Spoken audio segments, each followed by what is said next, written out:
Welcome, everyone. My name is Grace DeLeon, Associate Brand Manager at NOVOS. I'll be your host for today. As we all enter, I would really love to know where everyone is coming from. Feel free to type in the chat box where you are in the world. We've got a global audience today: Denmark, England, and Phoenix, Arizona. I myself am located in New York City. All right, thank you all for joining us. Before I get started, I want to go over a quick few housekeeping items. I want to thank those of you who have already submitted questions. During the event, you can submit more questions in the Q&A box, which is located at the bottom of your Zoom screen. If you see a question you like, you can upvote it. We'll do our best to address them as they come in. After the event has ended, we will be giving away 1 bottle of NOVOS Boost to 1 lucky attendee. The winner will be announced via email. Okay, everyone, let's buckle in as I introduce you to our founders. Starting off with CEO Kris Verburgh, a serial entrepreneur, brain tumor survivor, and the youngest winner of NYU Stern's Business Plan competition. Kris Verburgh is known for beating the odds. Early success and failure has shaped his business principles, but has also taught him the value of living well. Determined to crack the code to longevity, Kris became a self-proclaimed citizen scientist, experimenting with supplements, diet, and exercise, research that has led him to create NOVOS and achieve a biological age 11 years younger than his chronological age. Co-founder and CSO, Dr. Verburgh is a longevity biotechnology specialist and pioneer of nutrigerontology. Dr. Verburgh ponders questions about aging, evolution, and the nature of humanity on a regular basis. As a medical doctor, author of 4 books, Singularity University faculty member, and partner at 100 Million Longevity Vision Fund, Dr. Verburgh has invested his life in looking for answers to improve health and slow down aging. Together, Kris and Dr. Verburgh created NOVOS, a nutraceutical company with some of the world's top longevity scientists and medical doctors that help people take control of their health spans and lifespans. Thank you so much for joining us today. We are going to get started with some of our questions that have been submitted beforehand. Feel free to start using the Q&A to submit your own questions as well. So a commonly asked question is, what is your daily routine? And we'll give that one to CEO Kris. All right, thank you. So as you mentioned earlier, Grace, I've been fortunate enough to been able to reduce my biological age according to multiple different clocks. So everything from a true age clock, I'm 11 years younger, a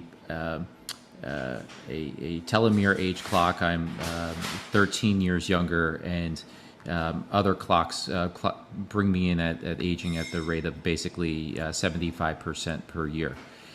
And with that said, how have I done it? Well, I've been doing this for many years. I've been experimenting with different diets, lifestyles, and supplements. Obviously, I take NOVOS every day, both NOVOS Core and NOVOS Boost. When it comes to my diet, I have a relatively, as you would say, clean diet. So it's very high in vegetables and mushrooms, healthy fats like extra virgin olive oil, lots of herbs, spices. I have fish, things like salmon and sardines, and occasional white meat chicken in my diet.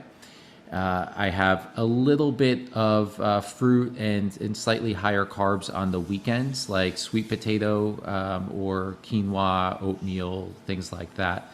And on a daily basis, I work out, and on my workout days, I make a custom smoothie, which consists of collagen protein, vegetarian protein powder, typically hemp based, spirulina, chlorella, and a mixture of mushroom powders. In terms of supplementation, as I mentioned, I take Core and Boost, but in addition to that, I take a B complex. I take iron twice a week because I had slightly low iron levels from not getting much red meat in my diet. I take creatine monohydrate every day, chamomile extract towards the end of the day. I get a lot of potassium in my diet, and if I'm not getting adequate amounts, I'll even take potassium ketone salts because The ketones can be signaling molecules and have a lot of longevity promoting effects.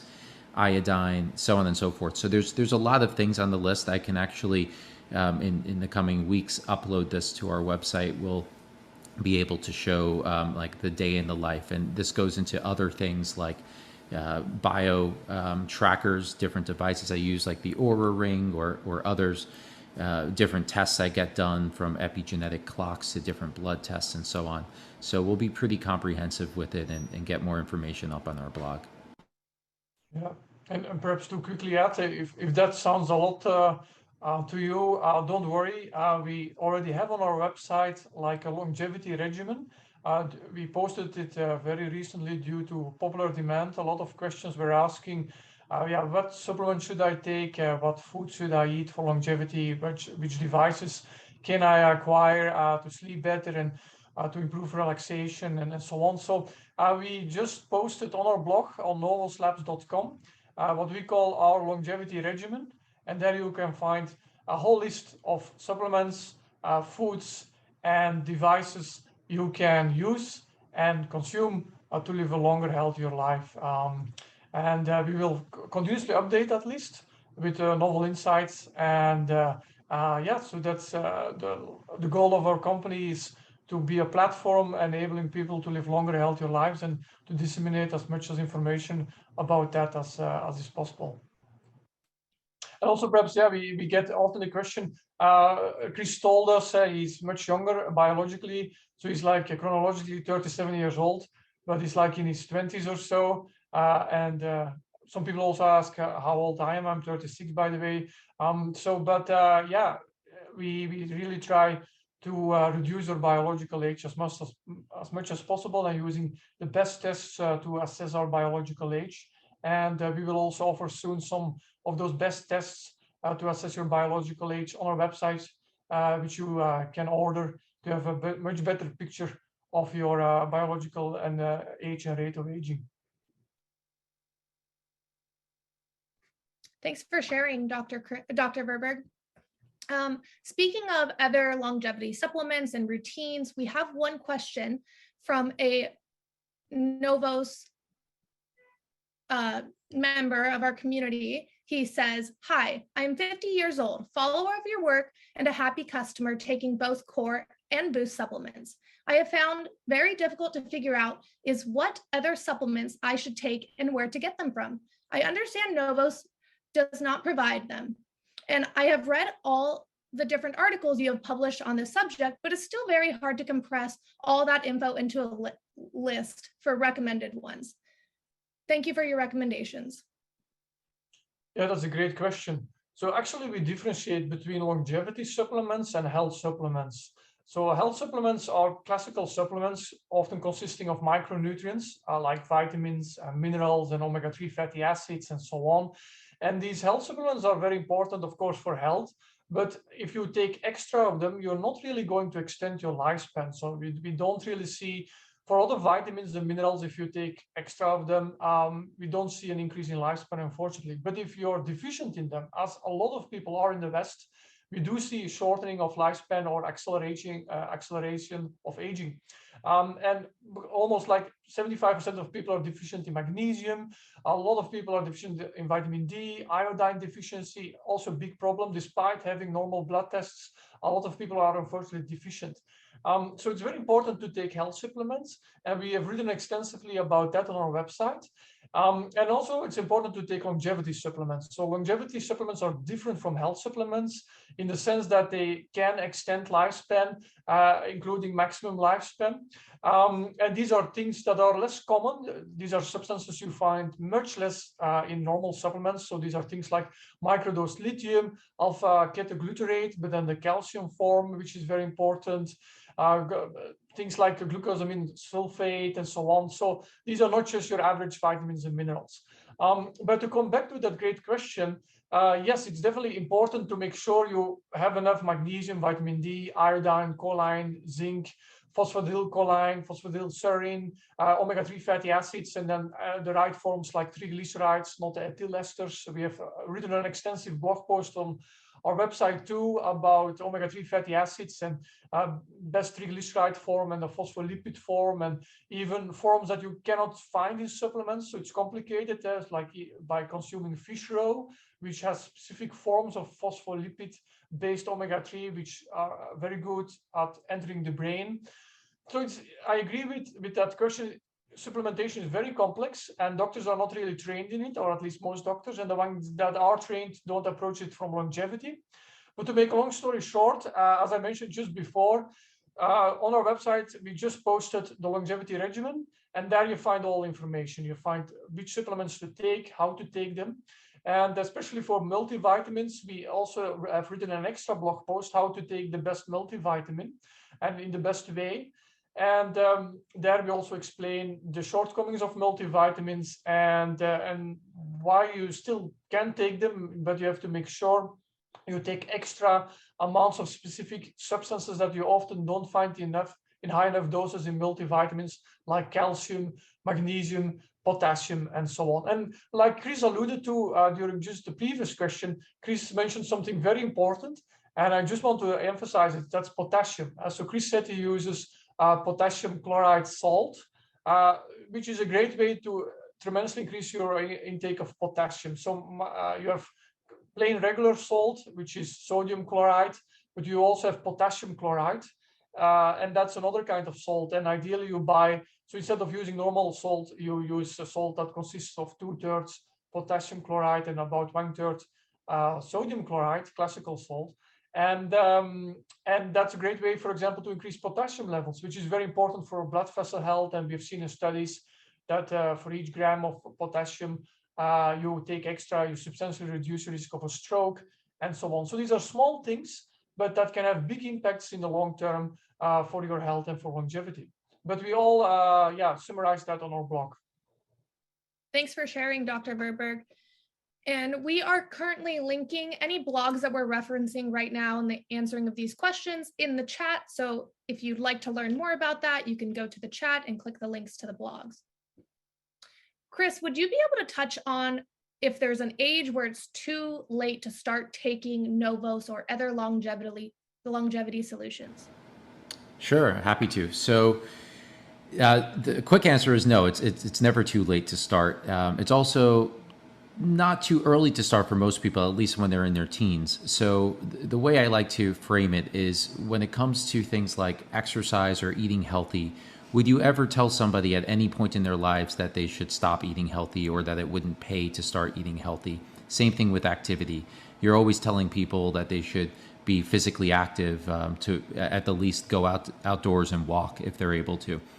So I would say the same thing applies to taking NOVOS. The earlier that you can take it, the younger you are, the more substantial the benefits are going to be. If you wait longer in your life, it doesn't mean you're not going to experience benefits. In fact, you might see more profound benefits in the short term if you're older taking NOVOS Core and Boost, because the analogy of an older car, you will see more benefits if you get that car repaired than if you take a brand new car to the lot, right? So or to the garage to be repaired. So the answer is that it's never too late to start taking it. It can always have its benefits, and you'll notice more of them the older you are, but you can also start from an early age if you want those benefits to accumulate over a long period of time. Great, thanks for sharing. Dr. Verburgh, we have a question about ingredients in NOVOS and what the most interesting ones are. Would you be able to touch on that? That was a great question. So in Core, we have 12 of what we believe are some of the most interesting and at least most science-based ingredients to target aging. But yeah, all of them have a lot of science behind them, in the sense that they can extend lifespan in multiple species, have been associated with reduced mortality in humans in some cases, or improved health biomarkers in humans, and that act on aging hallmarks and so on. So yeah, it's difficult to select which ones are the best, but a few of them that come to mind is, for example, calcium alpha ketoglutarate, There have been a lot of great studies in multiple species that it extends lifespan. We had some great mice studies that these mice live longer, but also their health span is significantly improved. So these old mice are much younger and healthier. AKG is used already for decades in humans. Athletes use it to improve stamina and endurance. It's a naturally occurring substance in our body. It's often found, for example, it's mainly found in mitochondria. Mitochondria use it as natural fuel to enable the energy production in our power plants of our cells called mitochondria. So there's a lot of great science behind AKG. Another interesting substance is microdose lithium. We have seen in a lot of studies that in areas where people live and where there is a lot of lithium in the drinking water, those people seem to live longer. There is less suicide due to perhaps some mood stabilization aspects of microdose lithium even. And there is less neurodegenerative diseases. There have been done clinical trials in humans with lithium, microdose lithium to treat neurodegenerative diseases. So it's if you give it to mice, they live longer and so on. So that's a great substance too. Glucosamine is also a great one. A lot of people know about glucosamine as a means to treat joint disorders. That's what it's mainly been sold for. But little people know that glucosamine has also been associated with increased lifespan. There have been large studies in Europe and US that looked at many different supplements and at mortality risk. And as expected, they didn't find a lot of supplements that were associated with reduced mortality because, as I said, most supplements don't really extend lifespan and so on. Some antioxidants can even shorten lifespan. But the very few substances or supplements that have been associated with a reduced mortality were glucosamine. And also, if you give glucosamine to mice, they live longer. And there are also have been studies looking at associations between glucosamine and reduced cardiovascular risk. So there was a study in the British Medical Journal that found that people who consume glucosamine, they have less risk of a heart attack and so on. So it's a very interesting substance. So it's not just for joint health. It has many other effects on the body. It can improve mitochondrial function and mitochondrial biogenesis, which means it can improve let's say the genesis of mitochondria, so more mitochondria are made. It reduces inflammation and so on. So that's also a very interesting substance. But we have many more in NOVOS Core, and we also have NOVOS Boost. We have NMN.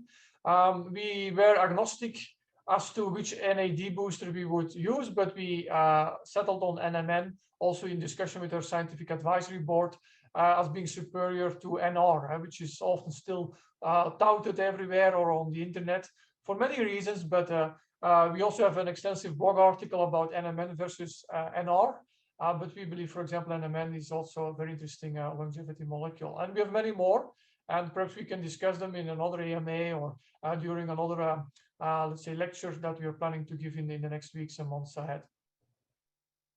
Thank you for sharing, Dr. Verburgh. Speaking of NMN, Kris, we have a question about our purity of NMN. And the question is, how to know which NMN product, including yours, contains the advertised amount of NMN and the quality of the product is good? Do you have evidence of the purity in your NMN? Sure, another great question. So when it comes to purity, there are a number of different tests that you can run on substances. And so I'll speak about NMN, but I'll also zoom out and talk about NOVOS's products in general. So we are currently working with 13 ingredients across both Core and Boost. Every one of those ingredients, when we receive them, they undergo testing for, first of all, something called a COA, a certificate of analysis, which is looking into the purity of that compound. So if it says that it's NMN, the laboratory confirms that it is indeed NMN. And to what percentage is it actually NMN? Additional tests include heavy metal tests, so making sure that none of the ingredients have heavy metals in them, or I shouldn't say don't have any, because it is always possible that there's tiny, tiny, tiny bits of it, especially when it comes to herbal products that are derived from the earth, right? So they're in the dirt. There's a chance that there's a tiny amount of heavy metal, but it is way, way below what the FDA considers to be safe. And we adhere to those standards. So heavy metal would be next. And then biological testing. So making sure that there's no yeast or bacteria or viruses and so on in the sample. So we do that for every one of the 13 ingredients. We also do additional testing on top of that for the finished product. So for example, once NOVOS Core is completed, we will run these tests again to make sure that the finished product has the appropriate ratios, that we include everything we say that we include. And oftentimes, we actually have a little bit more of the ingredients in the formula than what we promised to you. The idea in the industry is called overage. So we always allocate a little bit of overage. So we put a little bit more, like maybe 5% or so more of an ingredient into the mix, just to ensure that we're going to be at least at or above the expectations that our customers have. For NMN specifically, we do everything that I mentioned. We also use state-of-the-art version of NMN. It's more of a crystalline, microcrystalline structure. So it's not like the more old-fashioned forms of NMN that you may have heard people like Dr. David Sinclair talk about, where they're very delicate molecules that are susceptible to heat and humidity and can break down quickly and easily. Those versions are very fluffy powders and difficult to encapsulate. The version we use is more resistant to heat, more resistant to humidity, and is more of a fine powder. It's more dense. And this offers benefits, mainly the improved stability. So leaving it out on your countertop, if it's a 90-degree summer day, I wouldn't say that you necessarily want to do that, but if it is, it's not going to break down the product anytime soon. Yeah, and to quickly add to that, we posted also on our website. If you go to our blog and you type in best NMN, we highlight what are some important requirements for high quality NMN. And on that page, we also uploaded two independent analysis of labs, two independent labs that analyze our NMN.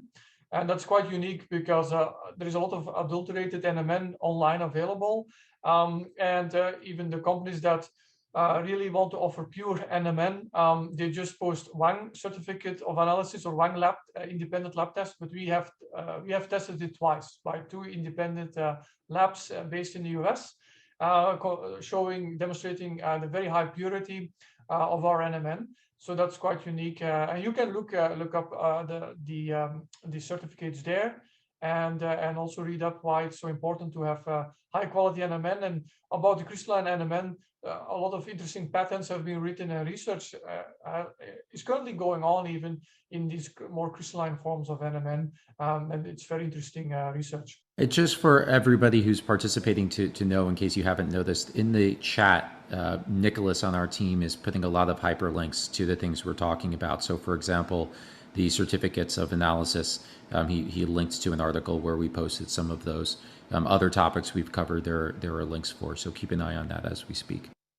Thank you both for sharing. While we're on the topic of NMN, we have a question in the chat or in the Q&A from Gerald Toma, and he asked, do you take NMN on days of vigorous exercise? I recall David Sinclair recommending against it. Thanks, Jerry.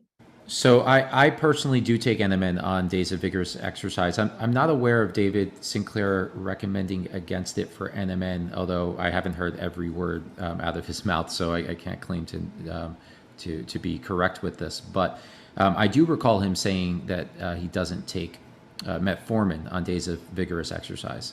And so perhaps there's a confusion there. When it comes to metformin, which is a very popular longevity substance, it's been found in some research studies to blunt the effects of exercise, similar to what you see in, say, vitamin C or vitamin E.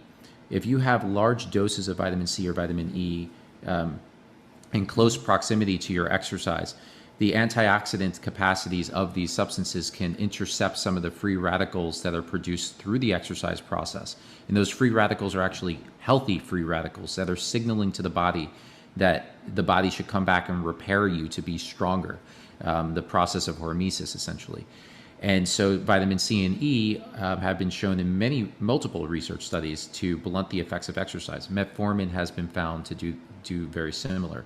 NMN, I would be surprised, unless there's research I'm not aware of, or maybe Dr. Verburgh can interject, but NMN can actually help to fuel your muscles. And so you should have more energy from the NMN. And I've taken NMN every day since we've released the product, as well as NOVOS Core. And I haven't noticed any decrements in my exercise ability. Not to show off, but I'll show off a little bit. I do run a lot. I do 6 milers. I bicycle a lot. I deadlift triple my body weight. I bench press almost 300 pounds, and I weigh only 170. So I'm very much into exercise, and I do keep a close eye on it. And I've only found performance improvements from taking Core and Boost. I haven't seen any decrements from it. It's a great question. I think indeed that David Sinclair said that he doesn't take metformin on daily exercises because metformin inhibits mitochondrial function a little bit, which actually weaponizes or upgrades the mitochondria later on. It's called mitohormesis. But it's a very interesting question about exercise and things like NMN and so on. NMN indeed normally should give you actually more energy to exercise. The fact that some studies show that metformin blunts the effects of exercise, we have to take that a little bit with a grain of healthy potassium salt, because the way this is measured is also in a very blunt way. So if you look more in depth, you actually see, okay, some studies show a little bit less of muscle gain or muscle mass increase if you take metformin when exercising, but you will see that the muscles are healthier in general. And perhaps one reason why there is like 5% less muscle mass gain is because given metformin inhibits muscular function, you actually exercise a little bit less because you feel a bit more tired faster. But again, we see in the long term, metformin makes the muscles more healthier. Same for vitamin C. These studies showing that it blunts effects of exercise. Yes and no. Vitamin C is an antioxidant, which is not always good. Actually, we see that a lot of antioxidants do not slow down aging, as I mentioned before. But in the long term, vitamin C can be very healthy because it's an epigenetic regulator, for example. It also improves mitochondrial health. And it works very well, by the way, synergistically with alpha-ketoglutarate, which is a longevity substance we just discussed, because vitamin C and AKG are both substrates for the same epigenetic enzyme, for example. So to make a long story short, the study is saying some substances blunt the effect. We have to be very critical and see, how is this exactly measured, and what are the long-term effects on muscle health and muscle stem cell health and so on. But to answer your question, we do believe you can take NMN during exercise, and actually it's best just to take NMN in the morning, because a lot of people, if they take it in the late afternoon or evening, because it gives more energy, they have more difficulty falling asleep. Even David Sinclair noticed it, and myself. When I take NMN in the afternoon, I am much more awake. So I take it just in the morning, and I exercise during the day or during the evening. Thank you for sharing. We have a question in the Q&A from Michael Asima. He asked, as a NOVOS customer, what services and products can I expect in the future? That's a good question. There's only so much that we can say until we are further along in the process and ready to release products. What I can say from a high level is that first and foremost, as we alluded to earlier, we will have a biological age test in the coming months that you can do from the comfort of your home, and we'll give you a measuring stick of sorts to see how you're doing with your biological age. We will also have additional formulations in the future. We can't say too much about that, but what I would say is that we do listen to your feedback, in addition to all of the research that we do on our end to find out what the most promising substances are that will have the most dramatic impact on your ability to age more slowly, or ideally backwards. And so we're listening to what you have to say and all of your feedback, and combining that with research and our scientific advisors. And we're hoping that within 2022, you'll see additional products from us. Definitely. Awesome. And yeah, Grace, go ahead. We have an additional question on that that asks, what biomarkers will the test go over? Well, that's a great question.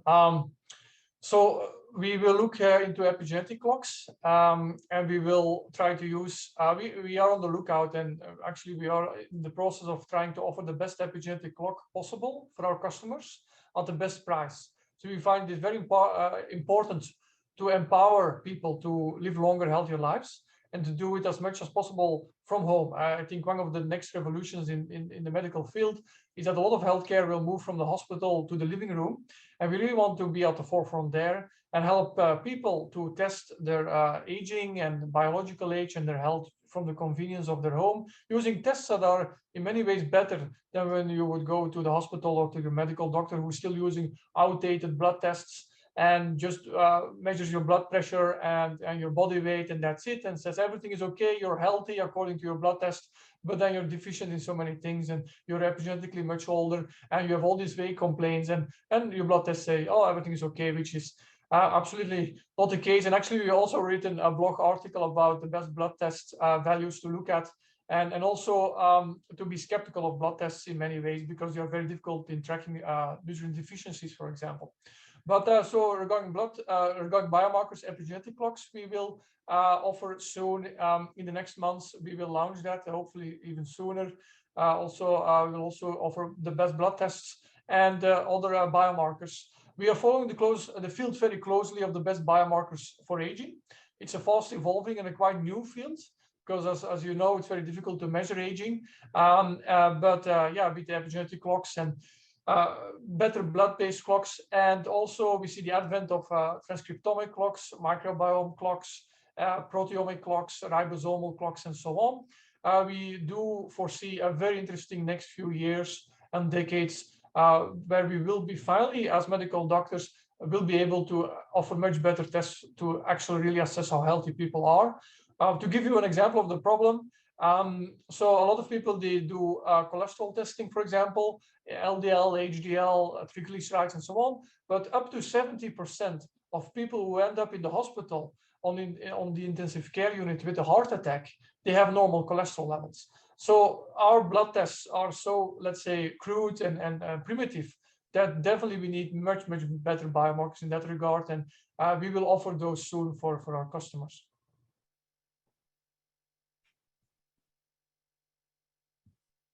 Thank you for sharing, Dr. Verburgh. Kris, we have a question about recommended electronic devices to track things like sleep. And the question is, you recommend using various electronic devices to track sleep, etc. Do you have any concerns about radiation, EMFs given by such devices? Yeah, so the question, EMF, for everyone who's not aware, stands for electromagnetic force. These are waves that can be emitted from electronic devices, some far more so than others. For example, microwaves have very high EMFs typically compared to, say my microphone or my laptop. Generally speaking, no, I don't have particular concerns about that. For one, I use the Oura ring. The Oura ring has very low EMF, and in fact, when they created the ring, they were cognizant of that. The sensors have such low wattage that there's really no concern on my part for it.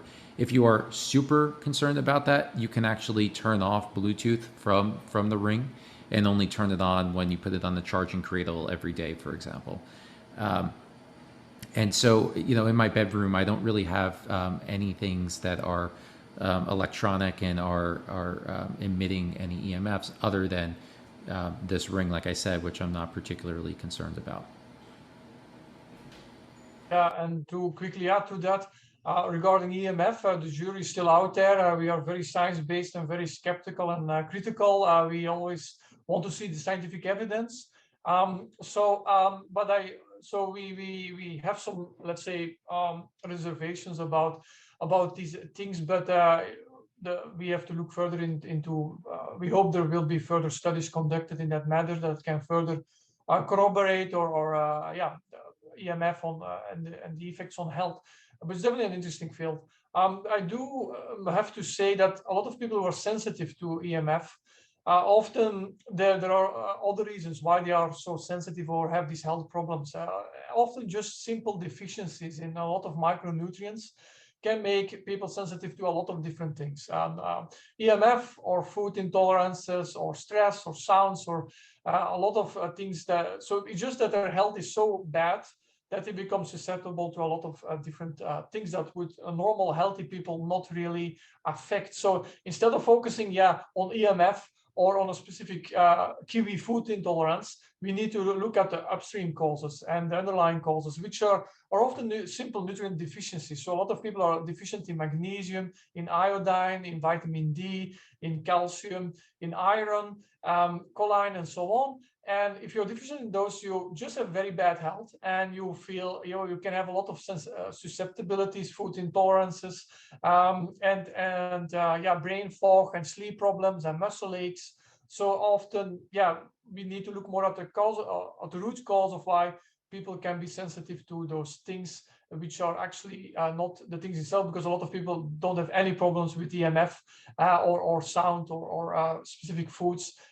So probably often it's because of an underlying more deeply rooted cause.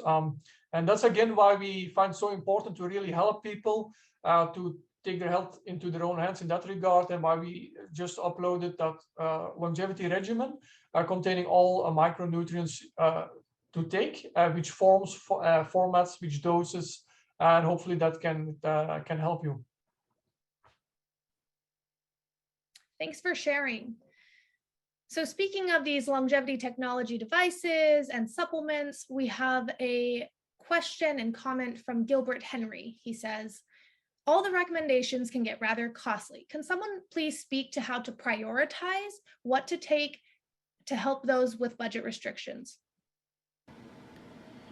I think Dr. Verburgh can comment on this. What I would say from my own personal experience is that there are certain supplements that have gone a very, very long way in my health, and then others that are not necessarily as important in my estimation.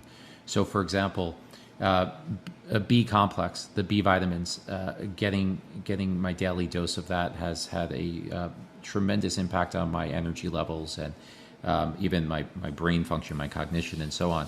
I think largely because of the fact that genetically I've looked into my genes. I have a polymorphism called the MTHFR C677T SNP that I'm homozygous for, which makes it more difficult for me to methylate and to use B vitamins essentially. And so by purchasing that product, it's gone a long way for my energy levels.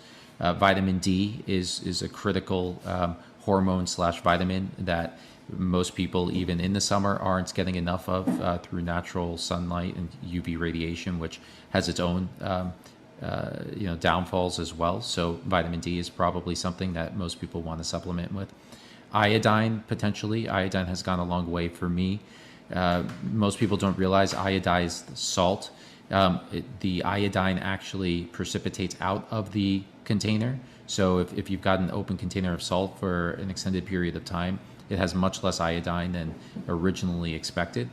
The other thing I would add to that is that, well, I lost my train of thought on the other thing I would add to that. So iodine, what else would I add to that? Vitamin like vitamin E and vitamin C, I wouldn't necessarily recommend as highly, just because you do tend to get plenty of vitamin C and E in multiple different food products that are fortified. I do remember what I was going to say about iodine, the second point, which is that a lot of people who are health conscious are taking sea salt, like maybe pink Himalayan sea salts, and these sea salts aren't fortified with iodine. So unless you're eating a lot of seaweed, which most of us aren't, you're not getting much iodine in your diet, and I was one of those people. I also supplemented with iron, and especially for women, premenopausal women, I think it's extremely important for them. And then even for some men, I was donating blood And I even though the blood lab told me I had adequate iron levels, they didn't do really comprehensive testing. It was a quick spot check, and I was actually borderline anemic, and I felt the effects of that. So as I mentioned earlier, I don't eat foods that are high in iron. Like I'm not eating much red meat at all, and I get some iron, like plant-based iron, from spinach and so on, but the heme form of iron is much more bioavailable, and that's what you get from foods like red meat. So a couple of times a week, I'm now maintaining with an iron pill. So I know I'm not perfectly answering your question in terms of a budget, but if you consider that there are just a handful of ingredients that are more important than others, maybe emphasize those. You could also look for higher quality multivitamins. We can critique all of them, and we have our own vision for what an ideal multivitamin should contain. But there are some decent ones out there by like Life Extension brand, or Thorne makes some pretty decent multivitamins that you can also consider, at least in the interim, until there's a better solution available.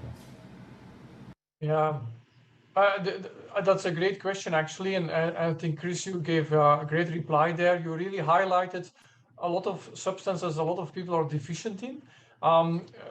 Regarding the iodine, we have also written an extensive blog post on how to best take iodine. It's very complicated, actually. And often the doses that governments recommend, 150 microgram, that's barely the minimum you really need to not suffer from problems quite soon, but it's probably not enough. There's a lot of recommendations governments make. They are just enough to not become sick quite quickly, measured also via very crude biomarkers, but actually you often need much higher doses. So that is one example for iodine. But what I would add, what I often see people are very often deficient in, is something very straightforward. It's calcium. Ideally, I don't recommend to drink milk, animal milk, because it accelerates aging.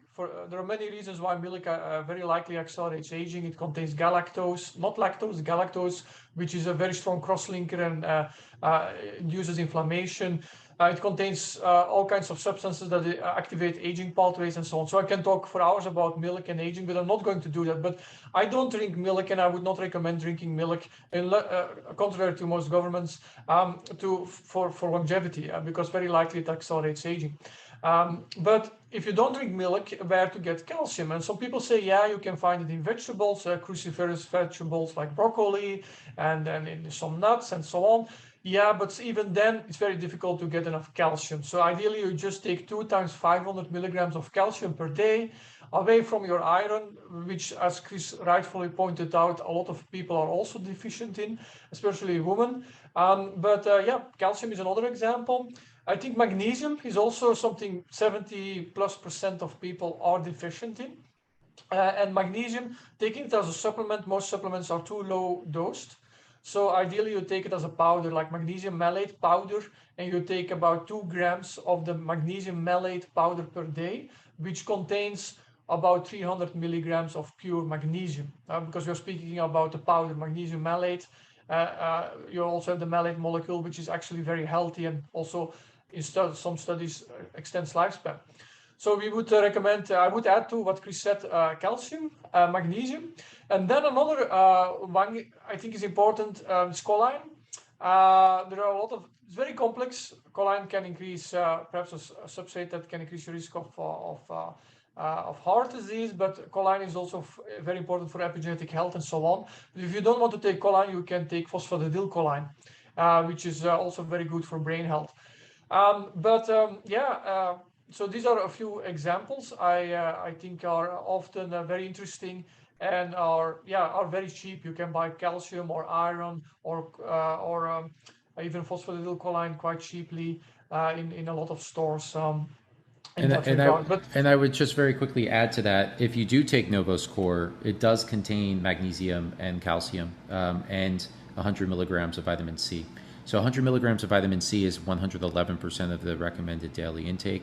Then magnesium, it has 304 milligrams, which is 72% of the recommended daily intake. And if you combine that with a healthy diet, you're definitely exceeding 100% in that case.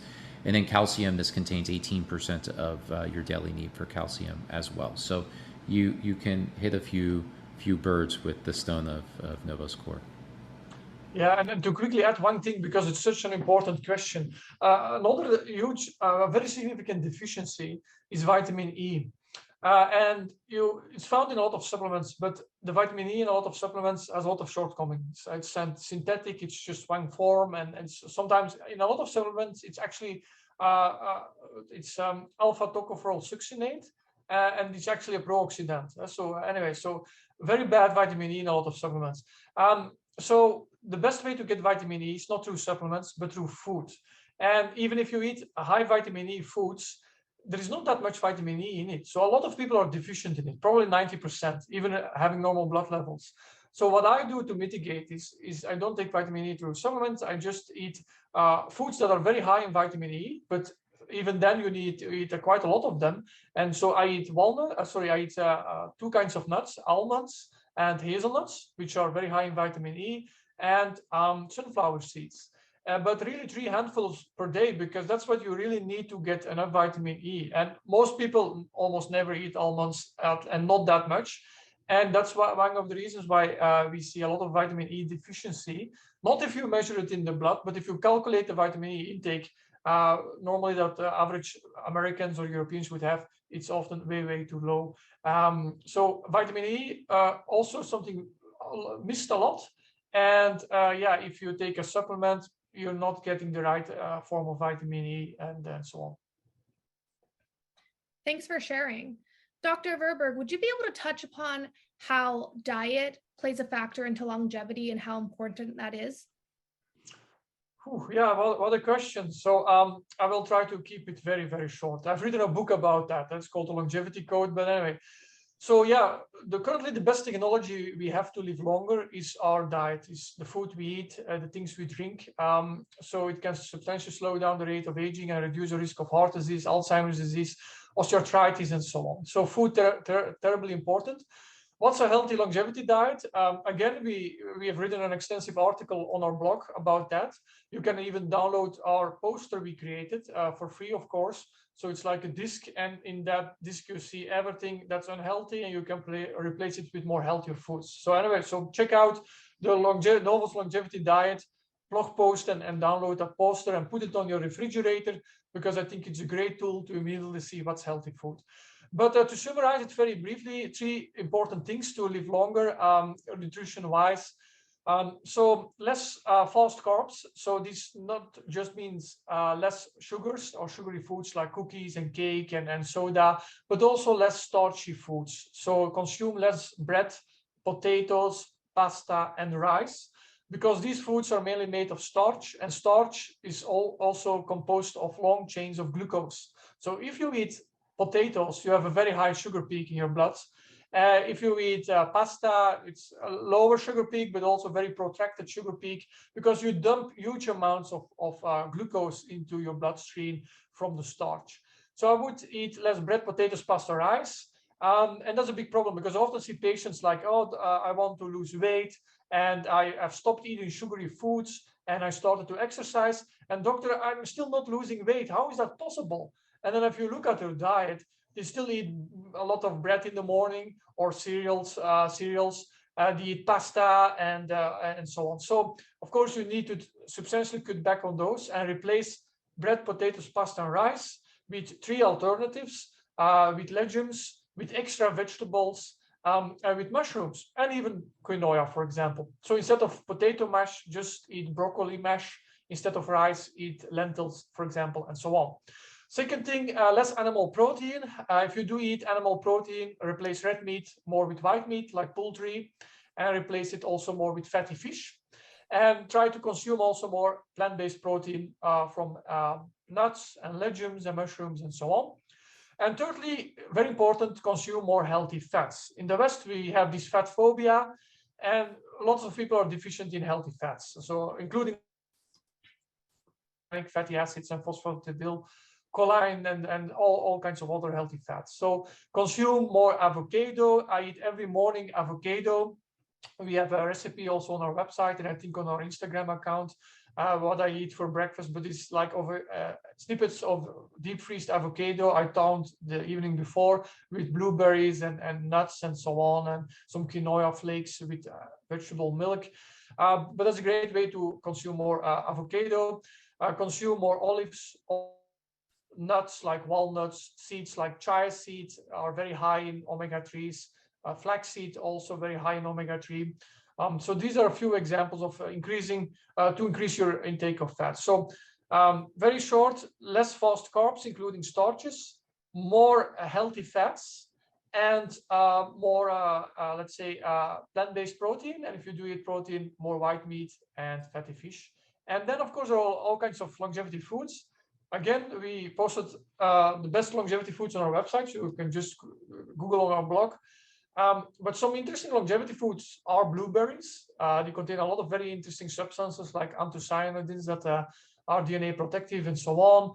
Walnuts, great longevity foods. Salmon, kale, or let's say cruciferous vegetables like kale, Brussels sprouts, cauliflower, spinach, olive oil, olives, dark chocolate. So these are great longevity foods. So they don't have to be, let's say, very specific foods like goji berries and so on. A lot of longevity foods you just can find around the corner in your supermarket. Great, thank you for sharing. We have a question from Adriana Schumann.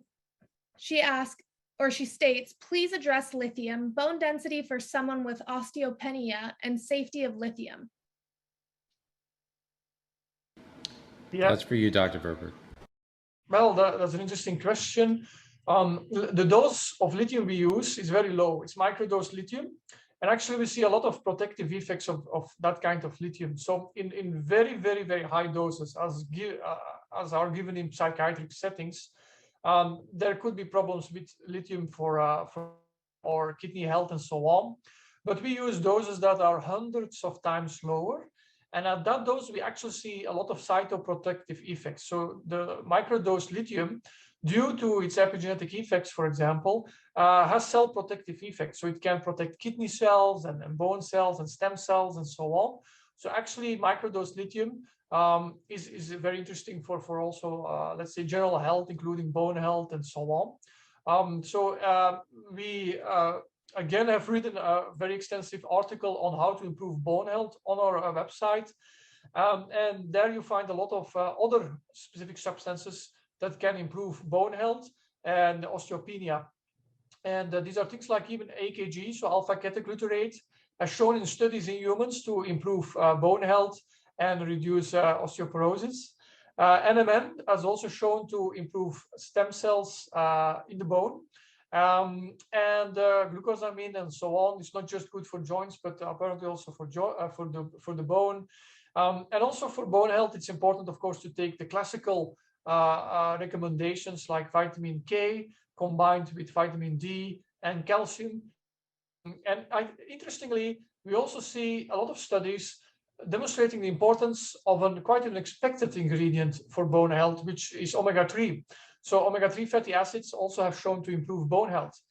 So what I always recommend to people if they are struggling with bone health is to take omega-3 fatty acids, high quality, low Totox. It's very important. We also have written about that on our blog post, which are the best omega-3s. And combine that with vitamin D, vitamin K, magnesium, because magnesium works together with calcium for bone health. And then take longevity substances like calcium AKG, so alpha-ketoglutarate, and NMN, and glucosamine, and so on, to further improve bone health and general health, especially stem cell health in that regard. Thank you for sharing. Kris, we have a question about taking NOVOS from Dr. Lieberman. He asked, how often after beginning NOVOS regimen should you test? That's a good question. It depends on what he means by test. If we're talking about epigenetic tests like we were referring to earlier, the verdict is still out. We don't have a definitive answer to that question. It's such a new scientific discipline that we are all learning in real time. What I would say is that an epigenetic test or changes to your epigenome is more like steering the Titanic When you consider something else like weight loss, that might be more like steering a boat, right? So it's much more gradual and requires a lot more time to see noticeable improvements in an epigenetic age or rate of aging.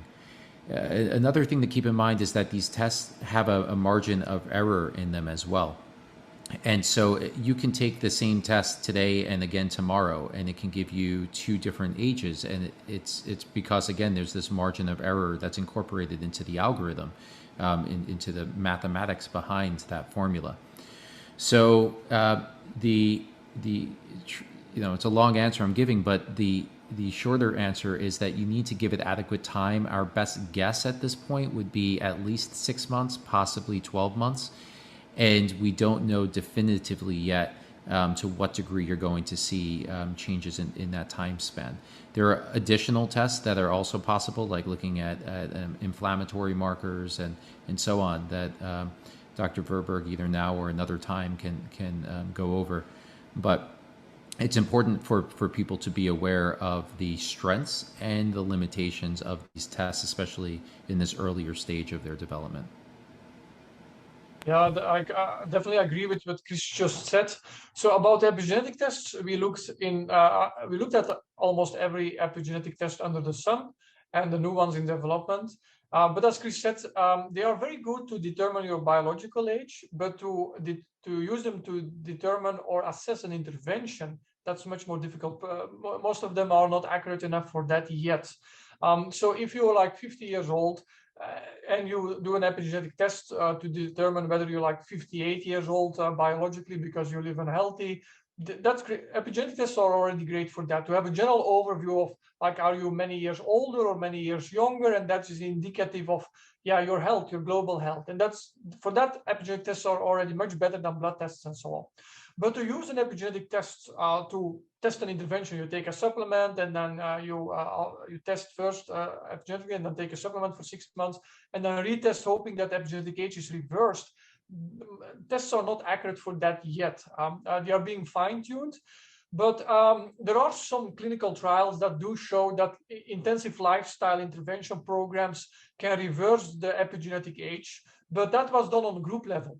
So on an individual level, it's very difficult because then the epigenetic tests have to be even more accurate. So if you use dozens of people, some epigenetic tests could see on a group level a difference after an intervention, but on an individual level, much, much more difficult. And even those studies, they received some flack, like, okay, is it like really reversed? Didn't you torture the data statistically and so on? But anyway, and just saying, there was recently a study published, the calorie trial, that used epigenetic clocks to assess one of the most powerful interventions we know to slow down aging in humans, and that's caloric restriction. So 200 people, that's the total amount of people in that study, so it's a large group. They were subjected, one placebo, one subjected, or let's say the study was done with 200 people, and then the intervention was caloric restriction. So they had to eat less, and actually they didn't find a reversal of epigenetic age in most cases. So it stems to think that even such a powerful intervention cannot yet be read out by epigenetic clocks, but that will soon change, undoubtedly. But epigenetic tests are already great to really assess, like, okay, every year or so, am I younger or older, biologically speaking, to just have a general overview. Other interesting tests you can do, for NOVOS, for example, we do know that a lot of substances in NOVOS reduce inflammation, like glucosamine and even glycine, improve blood sugar levels, and so on. So you could test for inflammation, but that's also not that easy. You need, for example, a high sensitive CRP, and even that's not very accurate, but still you could test for triglycerides, glycation, and LDL triglycerides and so on in general, to see whether an intervention or supplement has improved that. But again, on an individual level, it's always not easy to really infer specific conclusions. Ideally, you test it in much larger groups, because there are so many confounding factors that can increase cholesterol levels or inflammation, what you eat, stress, how much sleep you had the night before. So ideally, it's tested in larger groups. But we do definitely recommend testing yourself often to just have a global view of your health in that regard.